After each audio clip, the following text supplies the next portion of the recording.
प्रसन्नाञ्जनेयं नमस्ते।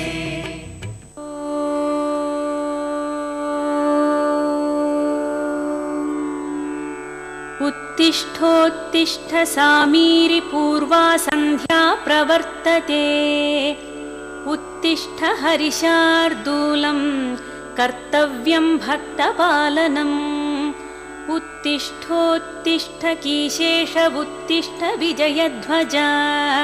उत्तिष्ठ हनुमान् वीर त्रैलोक्यं मङ्गलं कुरु। श्रीराम नाम जपसीधुरस प्रमोद। सीता मनोहर पदाम्बुज भक्तियुक्ता। श्रीराम कार्य सफलीकृत कीर्ति सान्द्रा। श्रीरामदूत हनुमान् तव सुप्रभातम्।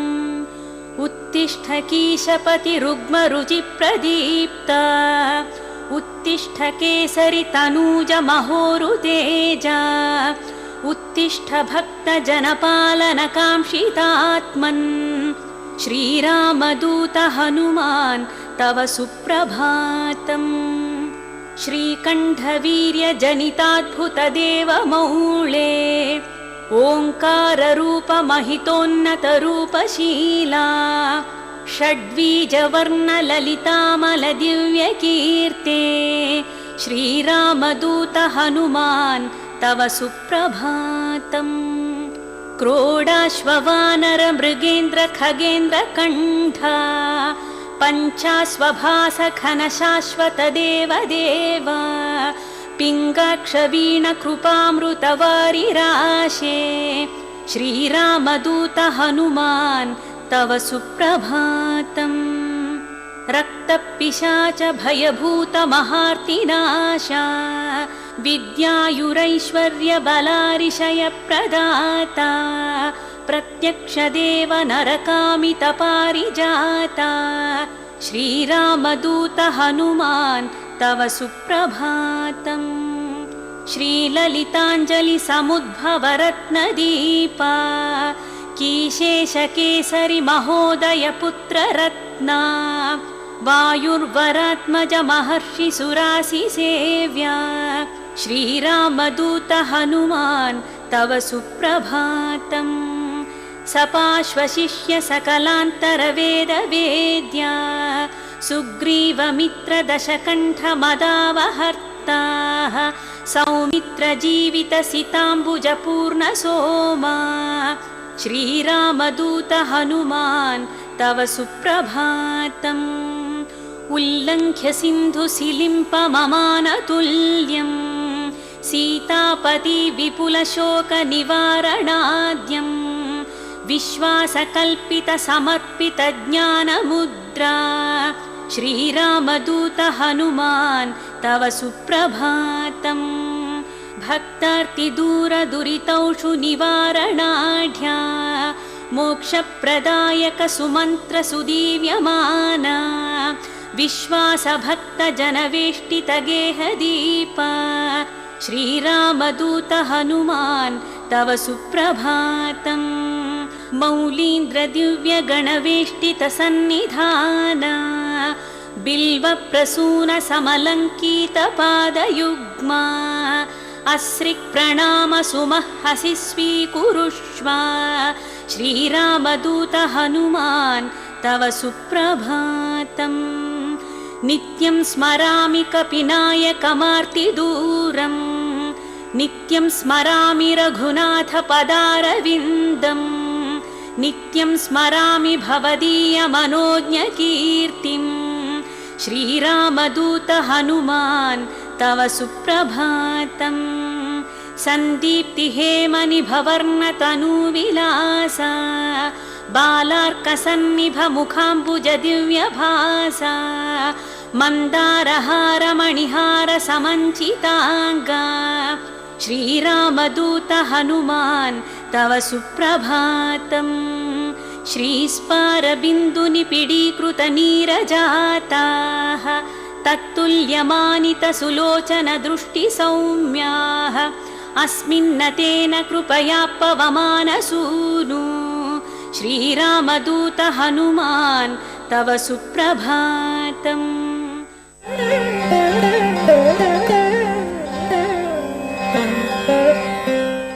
కౌసల్య నిన్ను కని సుప్రజ అయింది. మంచి సంతానానికి ఆ తల్లి జన్మనిచ్చింది. అందుకనే కౌసల్యామాత చాలా గొప్పది. నీకోసమే నేను చూస్తున్నా.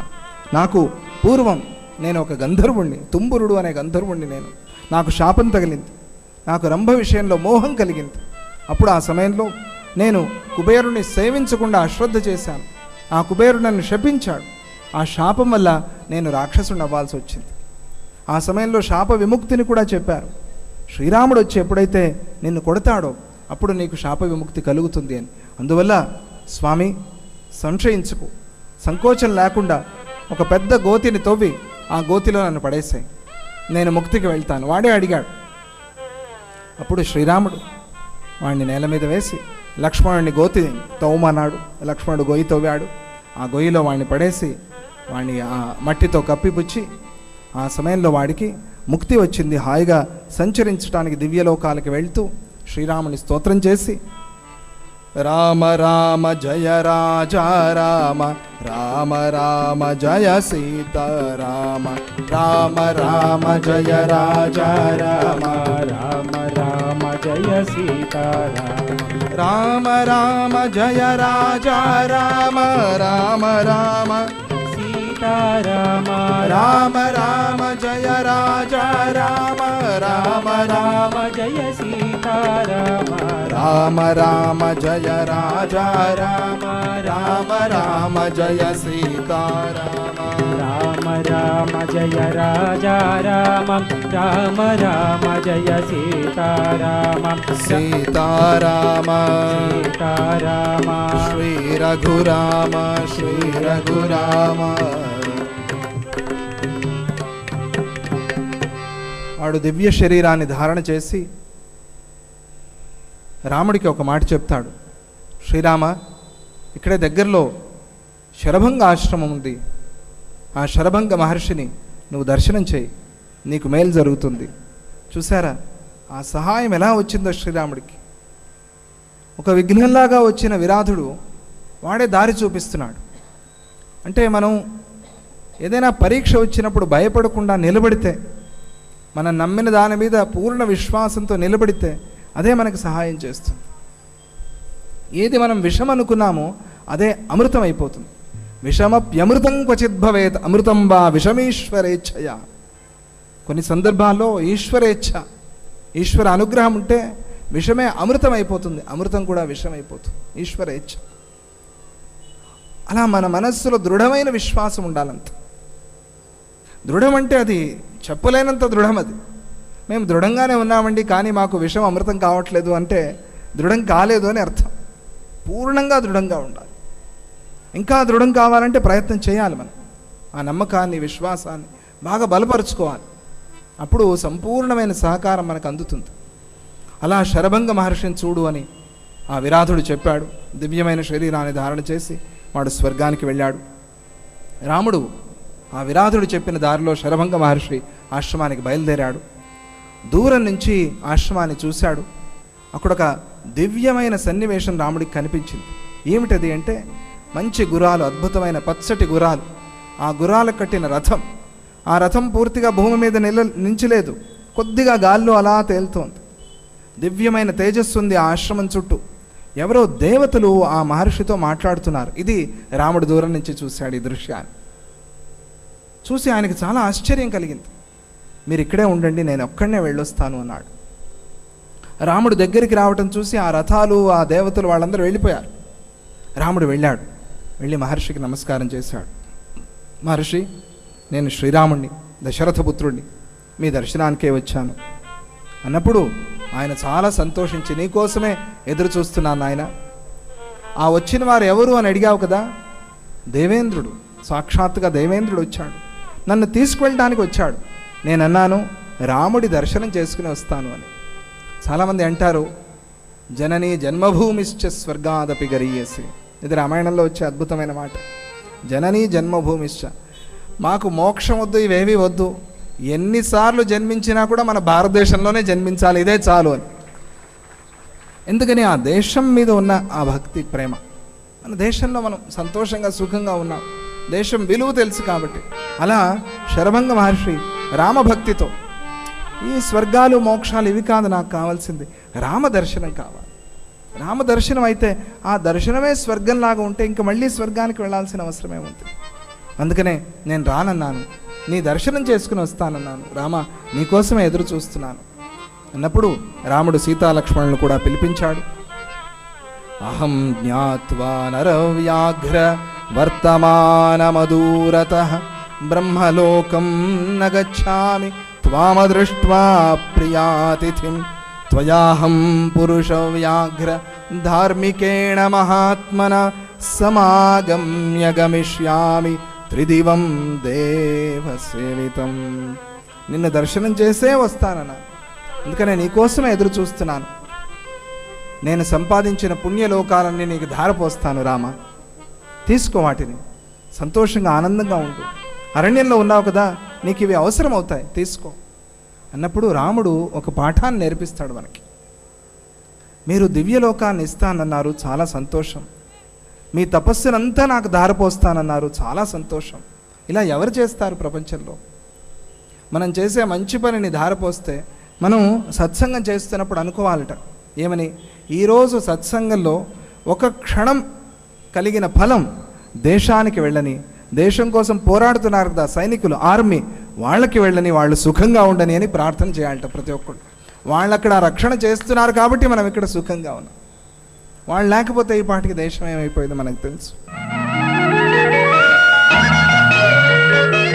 భగవంతుని తత్వాన్ని, మహత్వాన్ని వివిధములైనటువంటి కథల ద్వారా, గాథల ద్వారా, వృత్తాంతాల ద్వారా మనం ఆలకిస్తూ ఉన్నామంటే ఆ ఆలకించడం వల్ల మనకు ఒక శ్రద్ధ, ఏకాగ్రత మనసులో కలుగుతుంది.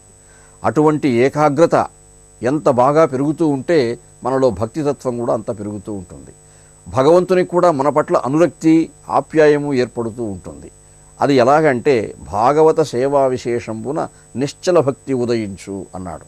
మనం చేసే స్నేహాలు కానీ, మన పరిసరాలు కానీ అవన్నీ కూడా ఈ భక్తితత్వానికి, ఆర్ద్రతాబంధురమైనటువంటి జ్ఞాన సంస్కారానికి అనుగుణంగా ఉండేట్టుగా మనం జాగ్రత్త పడాలి.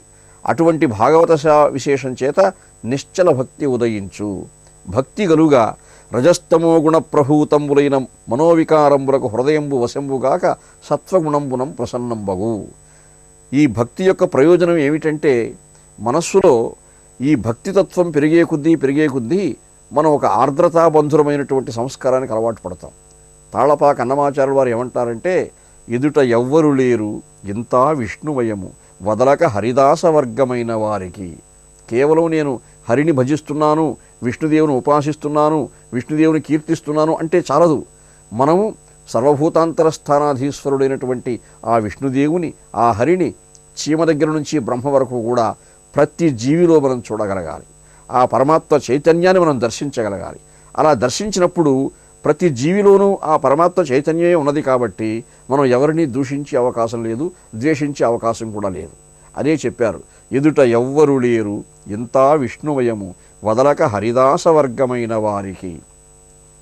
ముంచిన నారాయణమూర్తులీ జగమెల్ల అంచిత నామముల ఈ అక్షరాలెల్ల పంచుకున్న శ్రీహరి ప్రసాదమీ రుచులెల్ల త్రించివేసి మనసు తా తెలిసేటి వారికి.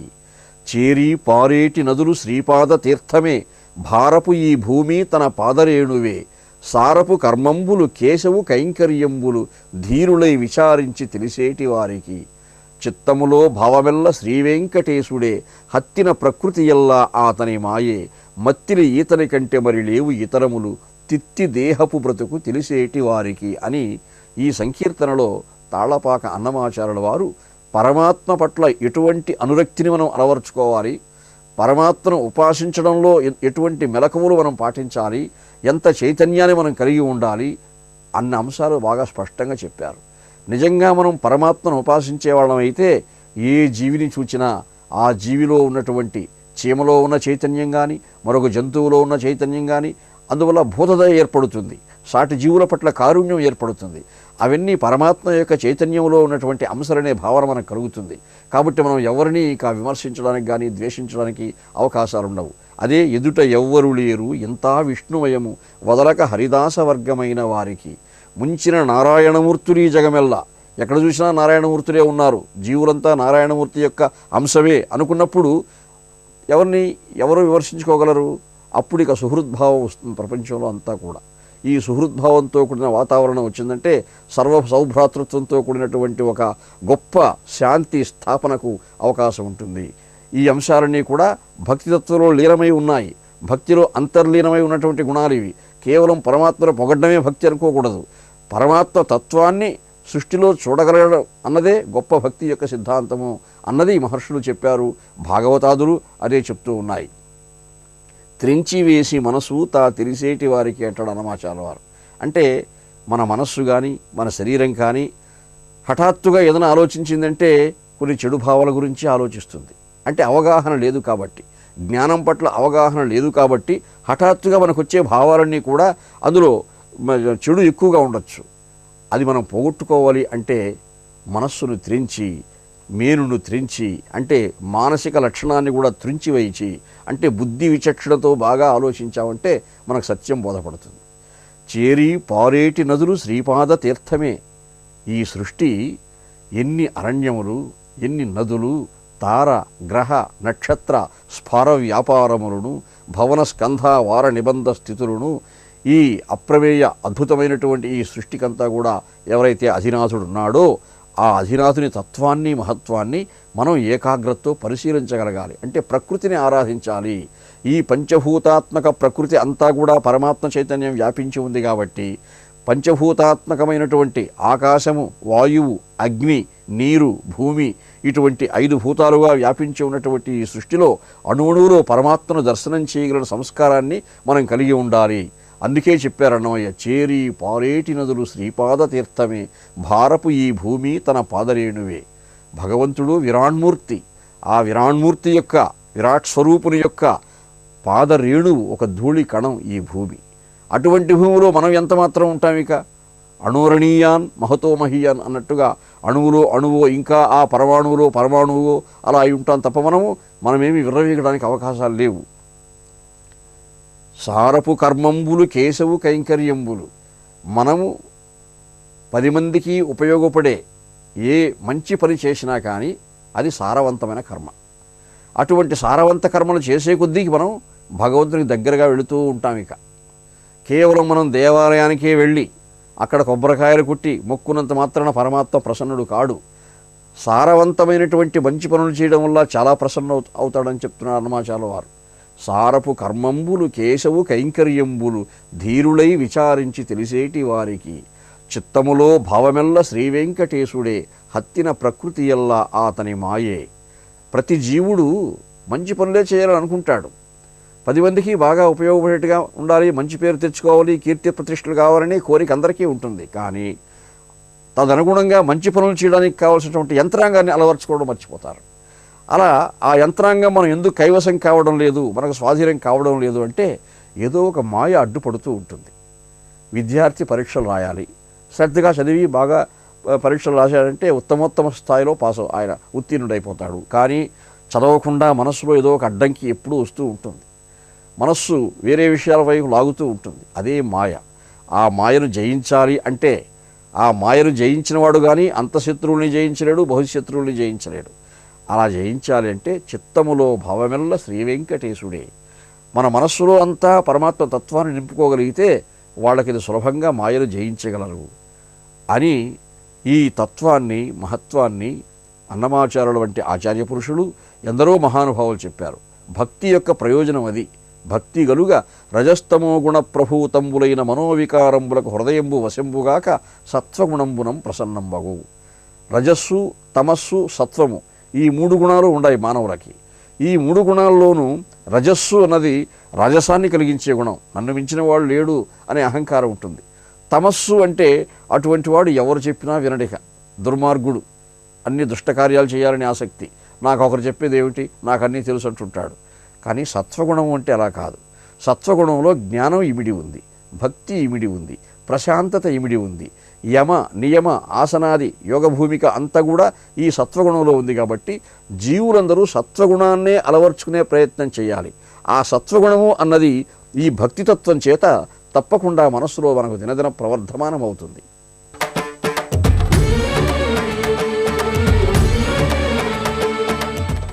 అన్నిటికీ మించి ఇంకోటి ఏంటంటే దేవలోకములో ఉండే అమృత రసం అని ఒక రసం ఉన్నది. ఆ రసం భోజనానంతరం అందరూ బయటకు వచ్చి తాగుతారు. అది తాగ్గానే ఆరోగ్యం, తిన్న ఆహారం అంతా కూడా ఏ విధమైన గొంతుకు మంటలు రానివ్వకుండా, ఈ గ్యాస్ ట్రబుల్కి మందులు వేసుకోక్కర్లేకుండా సుఖంగా ఉండి మంట లేకుండా చేస్తుందట. అంటే దీన్ని బట్టి నేను అనుకోవడం ఏమిటంటే అక్కడ వచ్చే వాళ్ళలో కొంతమందికి కడుపు మంట ఉందన్నమాట. అన్నం తిన్నాక కొంతమందికి మంట ఉంటుందట. ఆ మంట తొలగిస్తుంది రాశారు ఇందులో. నాకు ఆశ్చర్యం కలిగింది. ఆహారం తిన్నాక గొంతుకి తేనుపులు వచ్చి మంట రావడం, కడుపు మంట రావడం, దానికి ట్యాబ్లెట్లు వాడడం అవసరం లేకుండా ఒక అమృత రసం చెంబుతో ఇస్తారు. ఆ చెంబుతో తాగేస్తే మనకి నిద్ర కూడా రాదు, ఆరోగ్యంగా ఉంటుంది, అరిగిపోతుంది, ఉత్సాహంగా పెడతారు. అయ్యి బాబాయ్ గురువు గారు తిండి ఎక్కువైందండి, కాసేపు పడుకుంటే కానీ లేవలేనండి అనే వెంగలు లేకుండా సుఖంగా శరీరం స్వాధీనం చేస్తుందన్నమాట. అటువంటి అమృత రసం ఒకచోట ఏర్పాటు చేశారు.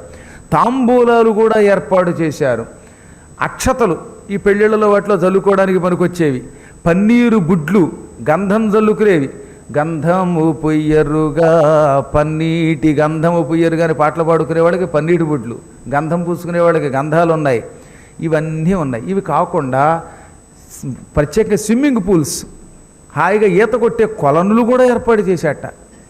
ఇటువంటివన్నీ ఏర్పాటు చేసేసాడు క్షణాలలో. ఇంకక్కడ ఈశ్వరుడు, ఆయనకు కూడా ముచ్చట పుట్టిందిలేండి. చాలా కాలం తర్వాత మళ్ళీ పెళ్ళవుతుంది కదా, అందుకని త్రిమాతల్ని పిలిపించాడు. మహాలక్ష్మి, మహాసరస్వతి రండి, మహాకాళిని పెళ్లి చేసుకోవడానికి వెడుతున్న శుభ సందర్భంలో సప్త ఋషుల భార్యలారా రండి, కొంచెం నన్ను పెళ్లి కొడుకులు చెయ్యండి అన్నాడు ఆయన. వాళ్ళు ఎంతో పొంగిపోయారు. వెంటనే ముందు అమ్మవారు లక్ష్మీదేవి ఒక పక్క నుంచి, సరస్వతీదేవి ఒక పక్క నుంచి వచ్చింది. సప్త ఋషుల భార్యలు వచ్చారు.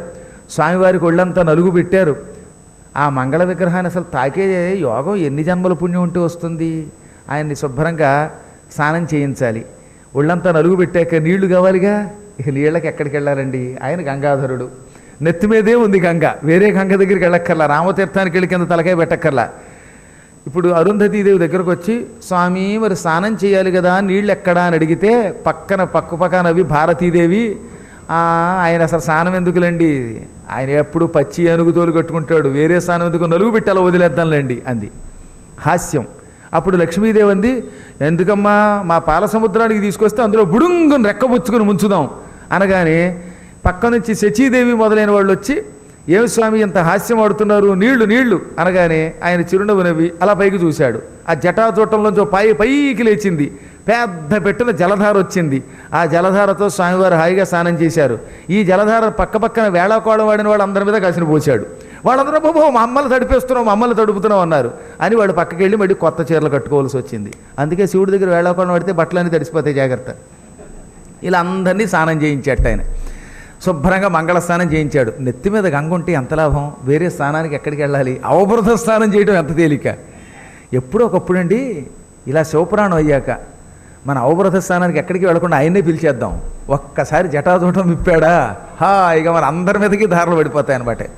ఈ విధంగా మంగళ స్నానం అయ్యాక తెల్లని ఈశ్వరుడికి ముఖానికి చందనాదులు పూసి బొగ్గన ఓ చక్కని చొక్క పెట్టింది భారతీదేవి స్వయంగా. ఆయనకి స్వయంగా తోడబుట్టువు కూడా. అందుకే కద్రూజాంగదు తోడబుట్టు అని పార్వతీదేవి సరస్వతీదేవిని వర్ణిస్తారు. తెనాలి రామకృష్ణుడు పాండురంగ మహాత్మ్యంలో కద్రూజాంగదు తోడబుట్టువు శరత్కాదంబిని చంద్రికా చిద్రూపాంచిత పద్మగర్భముఖరాజీవావళీహంసి వర్ణద్రాక్షా ఫలకీరి శారద కృపను రామానుజామాత్యువేదాద్రిస్వామికి నిత్సును విద్యాబుద్ధి వాక్సిద్ధులన్ అని కద్రూజాంగదు తోడబుట్టువు. కద్రూజ అంటే పాము. కద్రువ అని ఒక స్త్రీ ఉన్నది, ఆవిడ కశ్యప ప్రజాపతి భార్య. ఆవిడకి పుట్టినటువంటి వాళ్ళు కనుక పాములందరికీ కద్రూజ అని పేరు. అంగదము అంటే ఆభరణం.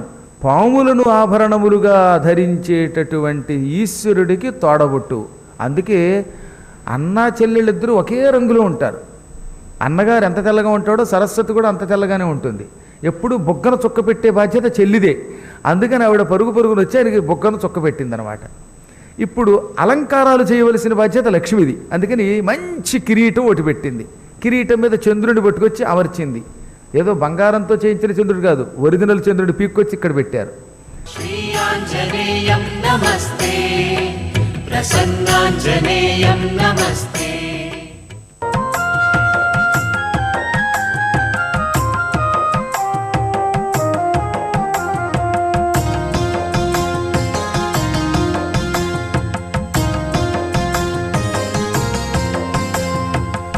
సూర్యదేవునకు బ్రహ్మ ఇంద్రాదులకు జనకుడైన వాయుదేవునకు తల్లికి ప్రణమిల్లే అంజన నందనుడు భక్తితో గగన వీధికి ఎగిస శ్రీరామ కార్యమై.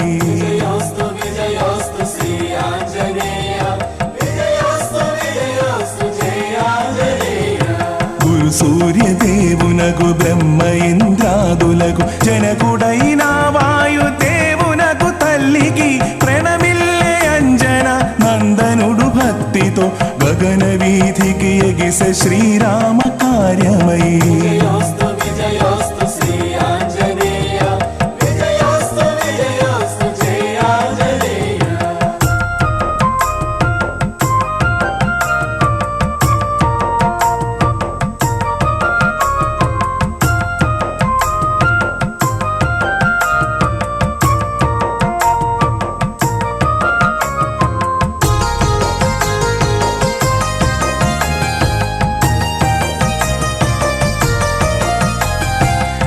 చెదిరే భువి చెదిరే భువనాలు అదిరే గుహలలో జంతువులు భయభ్రాంతి చెందే యక్ష కిన్నెర సురులు విరివాన కురిపించే శుభము పలుకుదు ఋషులు మారుతిని దీవించే.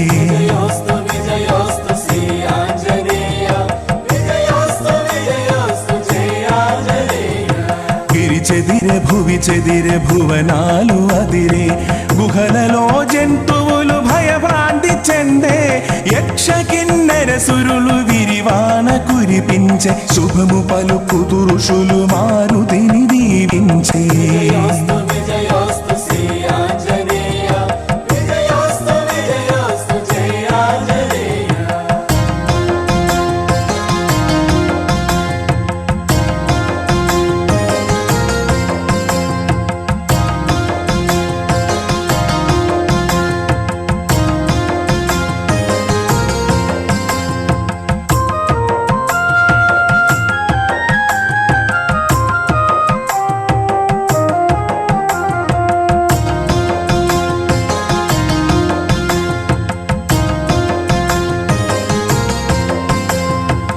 చూస్తుండలెత్తలో సప్త సంద్రము దాటి అసమాన ప్రతిభతో లంక కోడను చేర సురవైరి నాశనము కోరి శ్రీ మారుతి ఎడమ పాదము పెట్టి లంకలో తిరిగే.